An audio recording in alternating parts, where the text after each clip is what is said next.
السلام علیکم ورحمۃ اللہ وبرکاتہ۔ الحمد للہ نحمده ونستعینه ونستغفره ونؤمن به ونتوکل علیہ ونعوذ باللہ من شرور انفسنا ومن سیئات اعمالنا، من يهده الله فلا مضل له ومن يضلله فلا هادي له،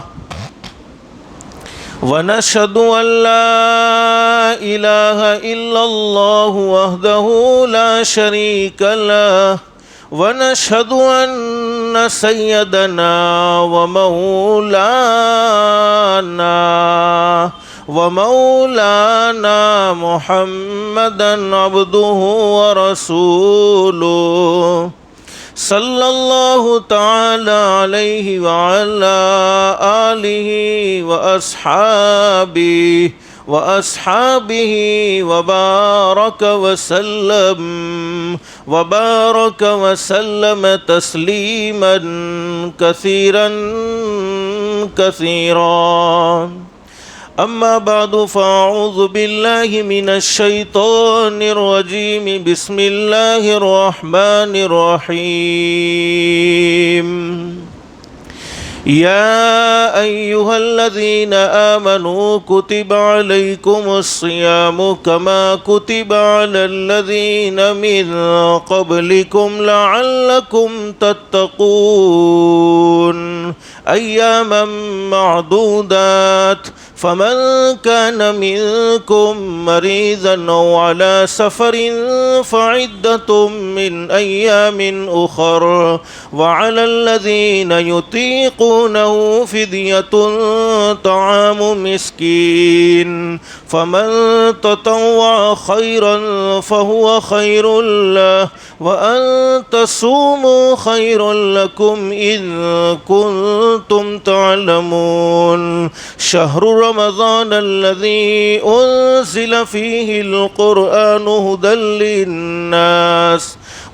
للناس وبينات من الهدى والفرقان، فمن شهد منكم الشهر فليصم، ومن كان مريضا أو على سفر فعدة من أيام أخر، يريد الله بكم اليسر ولا يريد بكم العسر، ولتكملوا العدة ولتكبروا الله على ما هداكم ولعلكم تشكرون۔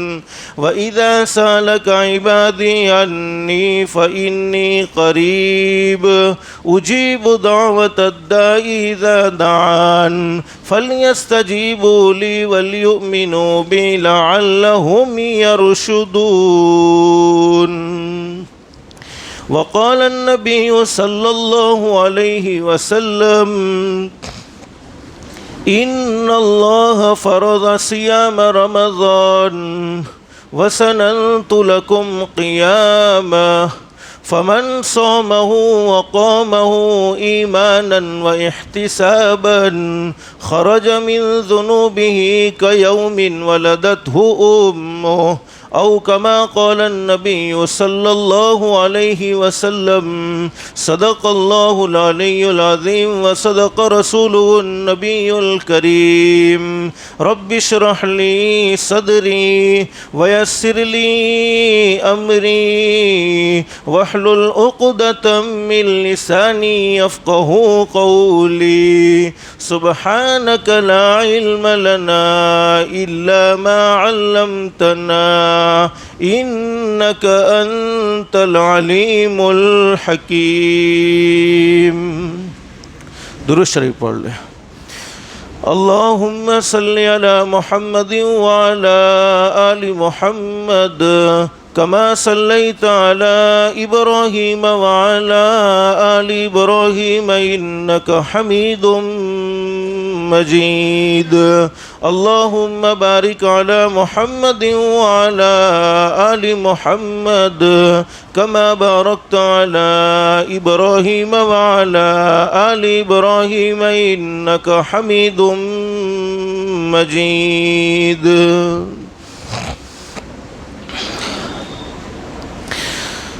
اللہ کا ہم سب پر بہت بڑا احسان اور بہت بڑا کرم ہے کہ اللہ نے ہم سب کو جمعہ کے مبارک دن میں تھوڑی دیر کے لیے اپنے گھر میں یعنی مسجد میں جمع فرمایا. اللہ ہم سب کے جمع ہونے کو قبول فرمائے. گزشتہ جمعے میں نے رمضان المبارک کے فضائل کے متعلق کچھ باتیں ذکر کی تھی. اللہ ہم سب کو آنے والے مہینے کی قدردانی کی توفیق و سعادت نصیب فرمائے. اللہ پاک نے ہمیں دنیا کی مختصر سی زندگی میں بے شمار نعمتوں سے نوازا ہے. بے شمار اللہ پاک نے ہم پر احسانات کیے ہیں اور نعمت دینے کے بعد اللہ پاک نے قاعدہ ذکر فرمایا قرآن کریم میں کہ میرے بندو میری طرف سے ملنے والی نعمتوں کی اگر تم قدر کرو گے، میری طرف سے ملنے والی نعمتوں پر اگر تم شکر ادا کرتے رہو گے تو انعام یہ ہوگا کہ اس نعمتوں کو جو نعمت میں نے تمہیں نصیب فرمائی وہ نعمت میں بڑھاتا چلا جاؤں گا. اللہ خود قرآن کریم میں فرماتے لَإِن شَكَرْتُمْ لَأَزِيدَنَّكُمْ. یہ اللہ پاک نے قاعدہ ذکر فرمایا کہ نعمت دینے والا میں ہوں، اگر میری نعمتوں کی قدر کرو گے، میری نعمتوں پر شکر ادا کرو گے تو انعام یہ ہوگا لَأَزِيدَنَّكُمْ، میں نعمتوں کو بڑھاتا چلا جاؤں گا. مثال کے طور پر اللہ پاک ہمیں ایک بہت بڑی نعمت نصیب فرمانے والے ہیں. 2021 کے رمضان کی اگر ہم نے قدر کر لی اور 2021 کے رمضان کا ہم نے شکر ادا کر لیا تو اللہ کی ذات عالی سے امید ہے اللہ پاک 2022 کا بھی رمضان نصیب فرمائے گا. تو یہ اللہ کا قاعدہ ہے. لیکن آگے اللہ قرآن کریم میں فرماتے ہیں وَلَئِن كَفَرْتُمْ إِنَّ عَذَابِي لَشَدِيدٌ. اللہ کی طرف سے اگر کوئی نعمت ملے تو نعمت کے شکر ادا کرنے کے ہمارے حضرت جی مولانا یوسف صاحب رحمۃ اللہ علیہ 2 طریقے ذکر فرماتے تھے. ایک طریقہ تو یہ ہے جب اللہ پاک ہمیں کوئی نعمت نصیب فرمائے تو اللہ کی زبان سے تعریفی کلمات کہے الحمدللہ، اللہ تیرا شکر ہے، اللہ تیرا احسان ہے کہ تو نے مجھے فلانی نعمت نصیب فرمائی، تو نے مجھے رمضان کا مہینہ نصیب فرمایا، رمضان کا مہینہ آنے تک تو نے مجھے زندہ رکھا، تو نے مجھے سلامت رکھا، تو نے مجھے بیماریوں سے محفوظ رکھا. تو ایک طریقہ تو یہ ہے کہ ہم اس نعمت پر اللہ کا شکر ادا کرتے رہیں. لیکن قرآن کریم میں فرماتے وَلَئِن كَفَرْتُمْ، اگر اللہ کی طرف سے کوئی نعمت مل گئی اور اس نعمت کی تم نے قدر نہ کی، اس نعمت پر اللہ کا شکر ادا نہ کیا تو اللہ قرآن کریم میں فرماتے ان عذابی لشدید. علماء فرماتے بہت سی مرتبہ ہوتا ایسا بھی ہے جب اللہ پاک کوئی نعمت بندے کو دیتے ہیں اور وہ بندہ اس نعمت کی قدر نہیں کرتا تو اللہ پاک اس نعمت کو چھین بھی لیتے ہیں.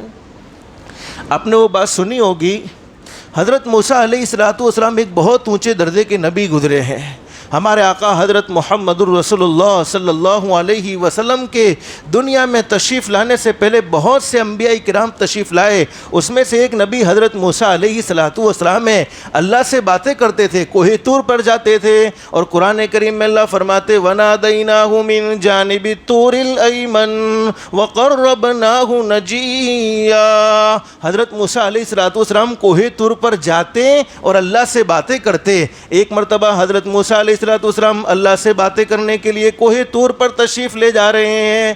راستے میں ایک آدمی سے ملاقات ہو گئی جس آدمی کو اللہ نے بہت نوازا تھا، بڑا مال دیا، بڑی عزت دی، بڑی شہرت دی، اتنا مال دیا کہ حضرت موسیٰ علیہ السلام سے ملاقات کر کے وہ کہتا ہے اے میرے نبی موسیٰ کہاں جا رہے ہو؟ حضرت موسیٰ علیہ السلام نے فرمایا اللہ سے ملنے کے لیے، اللہ سے باتیں کرنے کے لیے، اللہ سے ہم کلام ہونے ہونے کے لیے حضرت موسیٰ علیہ السلام سے اس آدمی نے کہا جس کو اللہ نے بہت مال دیا تھا, جس کو اللہ نے اتنا مال دیا کہ اس کے پاس رکھنے کی جگہ نہ تھی, حضرت موسیٰ علیہ السلام سے وہ کہتا ہے اے میرے نبی موسیٰ, آپ اللہ سے باتیں کرنے کے لیے جا رہے ہیں, اللہ کو میرا ایک پیغام پہنچا دو گے؟ حضرت موسیٰ علیہ السلام نے فرمایا بتا میرے بھائی کیا کہنا چاہتا ہے؟ تو اس آدمی نے کہا کہ میرے نبی موسیٰ, اللہ نے مجھے بہت دیا ہے, اللہ نے مجھے بڑی عزتیں دی ہیں, بڑا مال دیا ہے, اللہ نے مجھے بڑا خوش رکھا ہے, اب میں اللہ سے کچھ چاہتا نہیں ہوں اس لیے کہ میرے پاس رکھنے کی جگہ نہیں, اب میں اللہ سے کچھ چاہتا نہیں, تو میرے پروردگار عالم سے جا کر کہہ دو اللہ تو بس کر دے, اللہ تو بس کر دے, بس اتنا میرے لیے کافی ہے. حالانکہ حدیث شریف میں موجود ہے ہمارے نبی کا سچا فرمان, انسان کا پیٹ قبر کی مٹی کے سوا کچھ نہیں بھر سکتا ہے, قبر کی مٹی ہی اس کا پیٹ بھرے گی. اب حضرت موسیٰ علیہ السلام نے اس آدمی کا پیغام لے لیا, آگے جا رہے ایک دوسرا آدمی ملا, لیکن دوسرے آدمی کے متعلق علماء نے فرمایا کہ وہ بیچارہ بڑا غریب ہیں, بڑا مجبور ہیں, اس کے پاس پورے بدن چھپانے کے کپڑے بھی نہیں ہیں بلکہ مٹی سے اس نے اپنے بدن کو چھپایا ہوا ہے. حضرت موسیٰ علیہ السلام سے اس نے کہا کہ میرے نبی موسیٰ میرا ایک پیغام ہے, اپنے اللہ تک پہنچاؤ گے؟ آپ اللہ سے باتیں کرنے کے لیے جا رہے ہیں, آپ اللہ سے ہم کلام ہونے کے لیے جا رہے ہیں, میرا ایک پیغام اپنے پروردگار تک پہنچاؤ گے؟ حضرت موسیٰ علیہ السلام نے فرمایا بتا کیا کہنا چاہتا ہے؟ کہا اللہ نے مجھے بڑا غریب بنایا ہے, اللہ نے مجھے بڑا فقیر بنایا ہے, میرے پاس کچھ بھی نہیں ہے, اللہ کو کہہ دو اللہ مجھے مال نصیب فرما دے, اللہ مجھے بدن چھپانے کے لیے کپڑے نصیب فرما دے, اللہ مجھے عزت نصیب فرما دے, اللہ مجھے دولت نصیب فرما دے. دونوں آدمی کے پیغام کو لے کر حضرت موسیٰ علیہ السلام کوہ طور پر پہنچے ہیں. سب سے پہلا آدمی جو بڑا نیک تھا, جس کو اللہ نے مال بھی دیا تھا, جس کو اللہ نے عزت بھی دی تھی, حضرت موسیٰ علیہ السلام نے اس کا پیغام اللہ کے سامنے رکھا. اللہ نے فرمایا میرے نبی موسیٰ اپنے اس امتی کو کہہ دو اگر تو دولت نہیں چاہتا, اگر تو میری طرف سے نعمتیں نہیں چاہتا تو میرا شکر ادا کرنا چھوڑ دے, میرا شکر ادا کرنا چھوڑ دے, میرا شکر ادا نہ کر جس کے نتیجے میں دولتیں نہیں ملے گی, جس کے نتیجے میں نعمتیں نہیں ملے گی, جس کے نتیجے میں عزتیں نہیں ملے گی. اب حضرت موسیٰ علیہ السلام نے اس دوسرے آدمی کا پیغام رکھا کہ اللہ ایک اور آدمی کی ملاقات ہوئی جس کے پاس تو کچھ بھی نہیں تھا, بیچارہ غریب تھا, بدن چھپانے کو پورے کپڑے بھی نہیں تھے, بدن چھپانے کو پورا لباس بھی نہیں تھا, آدھا بدن ننگا تھا, آدھا اس نے مٹی سے چھپایا ہوا تھا. اللہ نے فرمایا میرے نبی موسیٰ اپنے اس امتی کو کہہ دو اگر تو اللہ سے مال و دولت چاہتا ہے, اگر تو اللہ سے نعمتوں کو حاصل کرنا چاہتا ہے, اگر تو اللہ سے عزت چاہتا ہے تو اللہ کی نعمتیں جتنی ہیں اس پر شکر ادا کرنا شروع کر دے. علماء نے لکھا کہ حضرت موسیٰ علیہ السلام واپس ہو رہے ہیں کوہ طور سے. سب سے پہلے جس آدمی سے ملاقات ہوئی تھی اس کو پیغام سنایا کہ تم اللہ کی نعمتیں بہت جمع کر چکے ہو, تمہارے پاس بڑا مال ہے, تمہارے پاس بڑی دولت ہے, بڑی عزت ہے, اگر تم اللہ کی نعمتوں کو کنٹرول کرنا چاہتے ہو یعنی اللہ سے نہیں لینا چاہتے تو اللہ کی نعمتوں پر شکر ادا کرنا چھوڑ دو, یہ میرے پروردگار عالم نے پیغام دیا ہے. اب اس اللہ کے نیک بندے نے کہا حضرت موسیٰ یہ تو نہیں ہو سکتا, میں میرے پروردگار کا شکر ادا کیوں نہ کروں, جس رب نے مجھے اتنی نعمتوں سے نوازا ہو, جس رب نے مجھ پر اتنے انعامات کیے ہو, میں ہمیشہ اسی پروردگار عالم کو یاد کرتا رہوں گا اور اسی پروردگار عالم کا شکر ادا کرتا رہوں گا. اب حضرت موسیٰ علیہ السلام اس دوسرے آدمی کے پاس پہنچے جو بڑا غریب تھا, جو بڑا مجبور تھا, جس کے پاس کچھ بھی نہیں تھا. اللہ کا پیغام سنایا. حضرت موسیٰ علیہ السلام نے کہ اللہ کے بندے اگر تم اللہ سے نعمتوں کو حاصل کرنا چاہتے ہو, مالدار بننا چاہتے ہو, دنیا میں عزت چاہتے ہو, دنیا میں دولت چاہتے ہو تو اللہ کی نعمتوں پر شکر ادا کرنا شروع کر دو, یعنی جتنی ہیں اتنے پر شکر ادا کرو. اب اس آدمی نے کہہ دیا میں کیوں شکر ادا کروں, میرے پاس تو ہے کچھ نہیں. علماء نے لکھا کہ ایک تیز ہوا چلی اور جتنا بدن مٹی سے چھپا ہوا تھا اللہ نے اس مٹی کو بھی چھین لیا. تو جتنی نعمتوں پر ہم شکر ادا کرتے رہیں گے اللہ کی طرف سے ملنے والی نعمتوں پر, اتنا ہی اللہ پاک نعمتوں کو بڑھاتا چلا جائے گا. اللہ پاک ہم سب کو رمضان المبارک کے مہینے کی بھی قدردانی کی توفیق نصیب فرمائے. گزشتہ جمعے میں کچھ مختصر فضائل آپ کے سامنے ذکر کر چکا ہوں, لیکن اللہ پاک نے ہمیں پیغام دیا ہے رمضان المبارک کی 2 عبادتیں خاص اور 2 عبادتیں اہم ہیں, جس کو اللہ قرآن کریم میں ذکر فرماتے ہیں.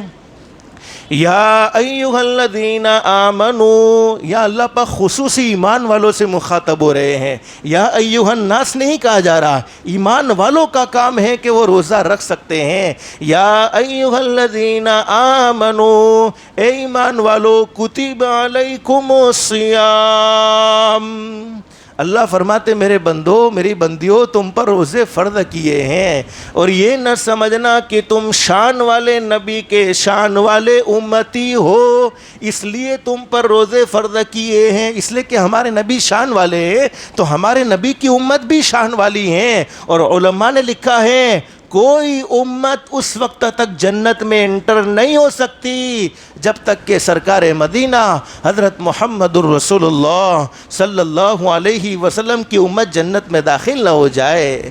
اللہ نے فرمایا میرے بندو یہ نہ سمجھنا کہ تم شان والے نبی کے شان والے امتی ہو اس لیے تم پر روزے فرض کیے, ایسا ہرگز نہیں, بلکہ کما کتب علی الذین من قبلکم, اللہ فرماتے میرے بندو تم سے بھی پہلے بہت سی امتوں پر روزے فرض کر دیے ہیں. کیوں فرض کیے تھے, کیوں فرض کر دیے گئے تھے؟ فرمایا لعلکم تتقون,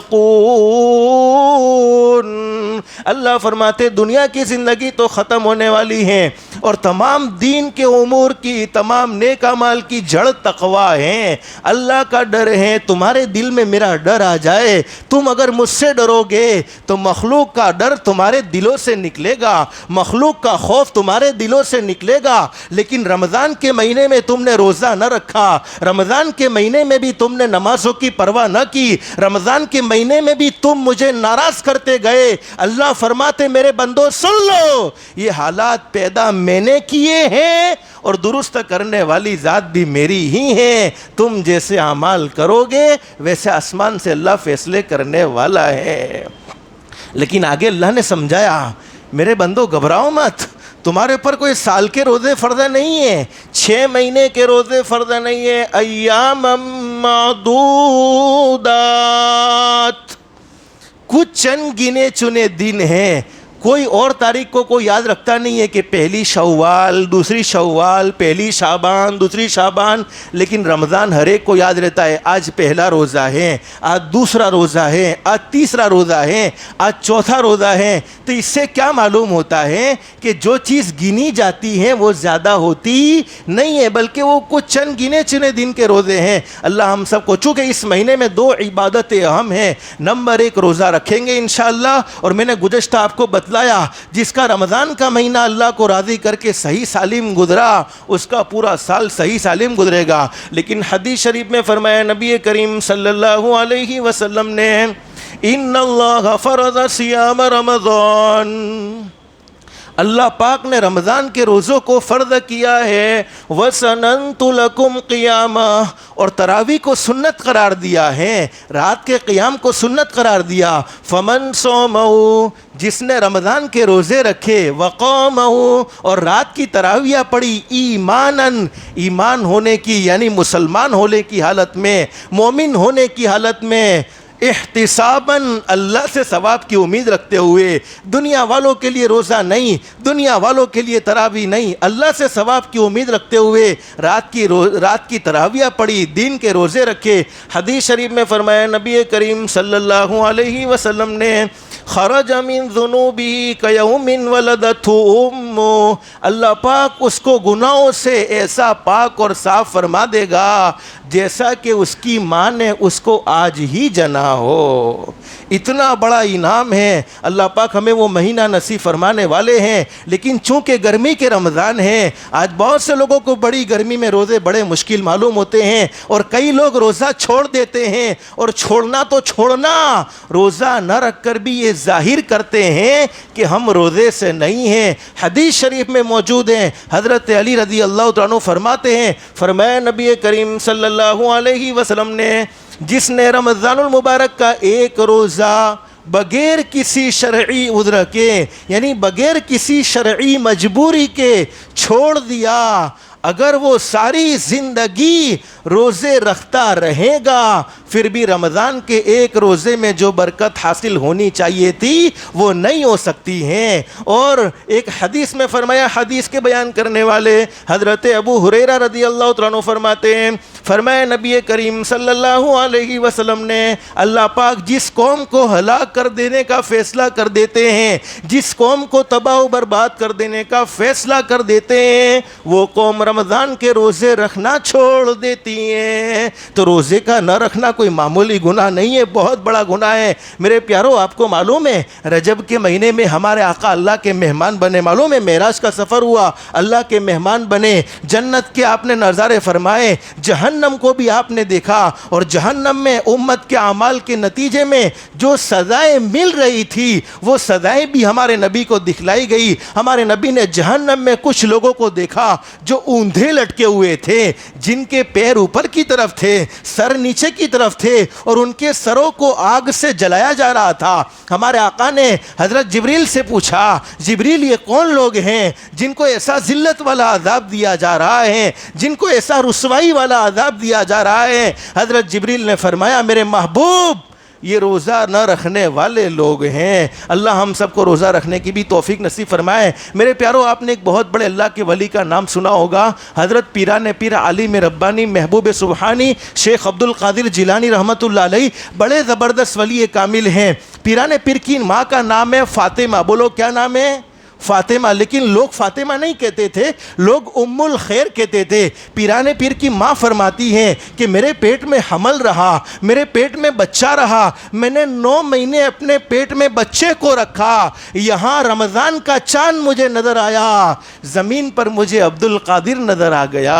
یعنی پیران پیر رمضان کی چاندوی رات میں تشریف لائے، لیکن پیران پیر کی ماں کیا فرماتی ہے؟ شیخ عبد القادر جیلانی رحمۃ اللہ علیہ کی ماں فرماتی ہے، میں اپنے بیٹے کو سحری سے لے کر افطار تک دودھ پلاؤں تو میرا بیٹا دودھ نہ پیے، اور افطار سے لے کر سحری تک دودھ پلاؤں تو میرا بیٹا دودھ پیے۔ پیران پیر کی ماں فرماتی ہیں، یہ امت محمدیہ کا میرا بیٹا، یہ امت محمدیہ کا ایسا پہلا شخص تھا جس نے پیدا ہوتے ہی پورے رمضان کے روزے رکھ لیے۔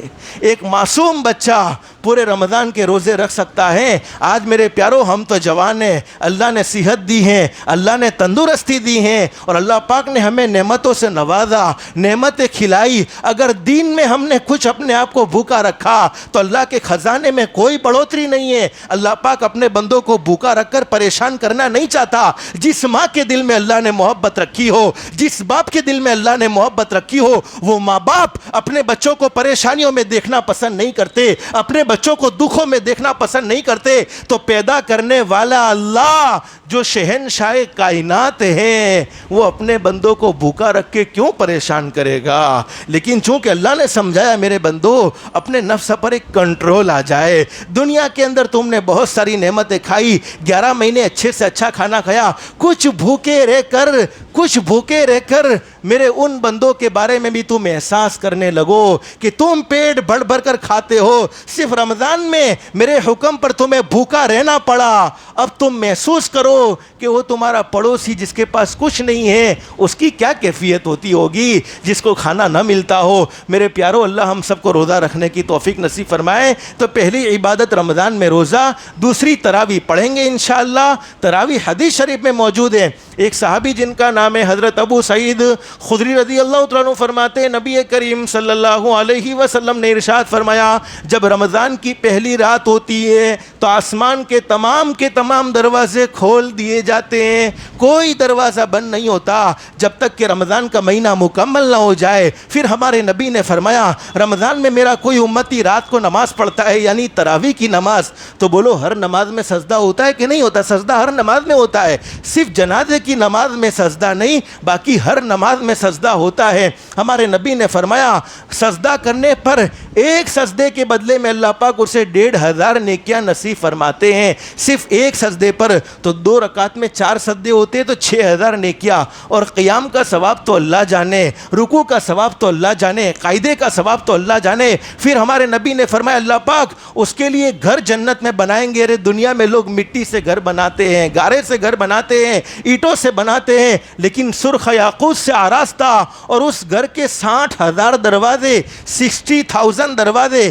آگے حدیث شریف میں موجود ہیں کہ جب رمضان کا پہلا روزہ میرا کوئی امتی رکھ لیتا ہے اللہ پاک اس کی زندگی کے سارے گناہوں کو معاف کر دیتے ہیں۔ اور میرے بھائیوں حدیث شریف میں موجود ہے سورج کے غروب ہونے سے لے کر سورج کے ڈوبنے تک، یعنی سورج کے نکلنے سے لے کر سورج کے ڈوبنے تک، سورج کے طلوع ہونے سے لے کر غروب ہونے تک 70,000 فرشتے اس کے لیے مغفرت کی دعائیں کرتے ہیں۔ اس سے بڑا انعام کیا چاہیے؟ اللہ ہم سب کو رمضان کی قدردانی کی توفیق نصیب فرمائے۔ اور حدیث شریف میں میرا کوئی امتی رمضان کے مہینے میں کوئی بھی نماز پڑھے، چاہے اوابین کی پڑھے، دین کی ہو، رات کی اشراق پڑھے، چاشت پڑھے، حدیث شریف میں موجود ہیں، اس کے بدلے میں اللہ پاک اسے جنت میں ایک درخت دیں گے، ایک جھاڑ دیں گے۔ اور اس جنت کی آج دنیا میں ہمارے پاس کچھ پیسہ ہوتا ہے تو ہم پراپرٹی لینے کا سوچتے ہیں کہ میں فلانی چیز خرید دوں، اور کوئی گناہ بھی نہیں ہے، لینا چاہیے، کوئی مسئلہ نہیں ہے، لیکن میرے بھائیو جنت بھی تو ایک چٹیل میدان ہے، اس کی قیمت ادا کرنی ہے تو یہ اللہ کو راضی کر لو۔ جتنا ہم دنیا کے اندر نیک اعمال کرتے رہیں گے جنت میں ہماری وہ پراپرٹی تیار ہوتی جائے گی۔ اللہ ہم سب کو جنت کے حصول کی بھی توفیق نصیب فرمائے۔ تو یہ رمضان کا مبارک مہینہ آیا ہے، اللہ ہم سب کو اس کی قدردانی کی توفیق نصیب فرمائے۔ روزے بھی رکھیں گے کہو انشاءاللہ، اور رات کی تراویح بھی پڑھیں گے۔ اور دوسری ایک بات میرے پیارو، نماز تو خاص ہے۔ بہت سے احباب ہیں جو رمضان کے علاوہ تو نماز پڑھتے نہیں فجر کی، لیکن کئی ایسے بھی ہیں جو رمضان کا مہینہ آنے کے بعد بھی ان کو فجر کی نماز کے بارے میں ابھی تک احساس نہ ہوا۔ میرے پیاروں سوچنے کی بات ہے، غور کرنے کی بات ہے۔ ہم چاہتے تھے کہ رمضان کا مہینہ ہمیں اچھے سے اچھے عبادت کرنے کا موقع ملے گا، جیسے گزشتہ ہم نے لاک ڈاؤن میں گزارا، لیکن پتہ نہیں آگے کیا حالات ہونے والے ہیں۔ مومن کی دعاؤں میں اللہ نے وہ پاور رکھا ہے، اس لیے اللہ سے بھلائی کی دعا بھی مانگتے رہیں گے انشاءاللہ۔ اللہ ہمارا ہر آنے والے دن جانے والے دنوں سے بہتر بنائے گا انشاءاللہ۔ تو نمازوں کا بھی خاص طور پر اہتمام کریں گے انشاءاللہ۔ باقی باتیں رہ گئی، زندگی رہی تو انشاءاللہ اس کو آئندہ ذکر کریں گے۔ اللہ ہم سب کو کہنے سننے سے عمل کی توفیق نصیب فرمائے۔ جمعہ کا مبارک دن ہمارے نبی حضرت محمد الرسول اللہ صلی اللہ علیہ وسلم کے احسانات ہم پر اتنے ہیں کہ ان کو گننا چاہے تو گن نہ سکیں، شمار کرنا چاہے تو شمار نہ کر سکے۔ تو جتنا بھی درود پاک کی کثرت ہو سکے درود پاک کی بھی کثرت کرتے رہیں گے انشاءاللہ۔ اللہ ہم سب کو کہنے سننے سے زیادہ اخلاص، استخلاص اور استقامت کے ساتھ عمل کی توفیق نصیب فرمائے۔ آمین یا رب العالمین۔ وآخر دعوانا ان الحمدللہ رب العالمین۔